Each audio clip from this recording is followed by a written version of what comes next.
The Mitten Tree by Candace Christensen. At the end of a long lane, in a tidy little house, old Sarah lived alone. Her children had grown up and moved away, but Sarah still remembered the mornings when she walked with them to the blue spruce tree where they waited for the school bus. Now each morning she opened her shutters and watched for new children to arrive. Every chilly morning, Sarah pulled on her warm coat and started down the lane. As she walked past the children on her way to the mailbox, she wished they would smile or wave, but they never did. The children didn't even seem to notice her. Still, when she saw them, she couldn't help but smile. One winter morning, after the first snow had fallen, all the children were making snowmen and throwing snowballs. All except for one little boy in a blue cap and coat. Even his boots were all dark shade of blue. He stood away from the others with his hands sunk deep in his pockets. When the school bus arrived, he lingered behind and was the last in line. As Sarah watched the little boy climb into the bus, he could see one thing. He had no mittens. All that day, Sarah could not stop worrying about the little boy with no mittens. Late in the afternoon, as the sky grew dark, Sarah dug through the basket of yarn scraps she had saved for many years. She found her needle and 4 shades of blue wool. Then, Sarah began to knit.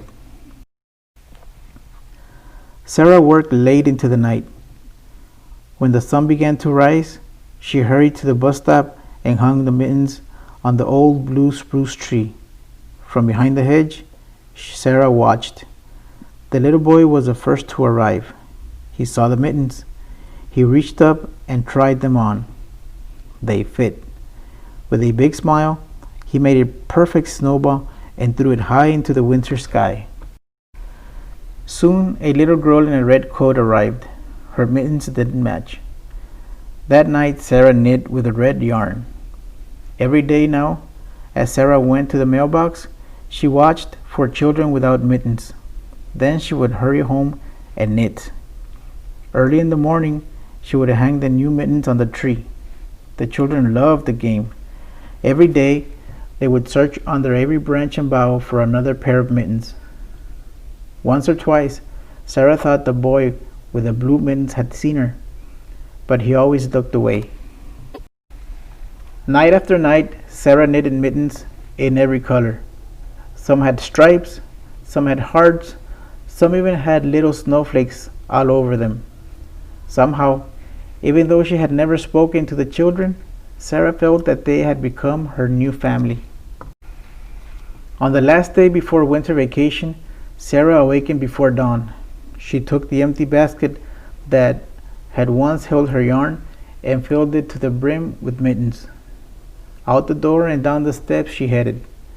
When she got to the blue spruce tree, she hung mittens on every branch. The boy with the blue mittens was the first to arrive. He stood very still and waited for the others.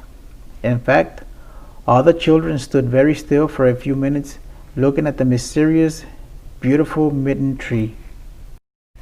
When they boarded the bus, each child now wore a pair of mittens. Sarah watched as, one by one, their faces appeared in the bus windows. Still, no one looked her way as she started home. Sarah's heart was full.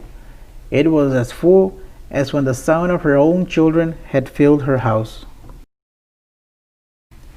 As Sarah neared her porch and climbed the steps, she saw something waiting for her. There in the corner was a basket woven with thick brown vines and decorated with a large white bow. In it were balls and balls of beautiful, colorful yarn. To this day, Sarah knits mittens for all the children in her town. Every time her basket is empty, a new full one appears. Sarah doesn't know who the yarn is from. The children still don't know who the mittens are from. But someone must.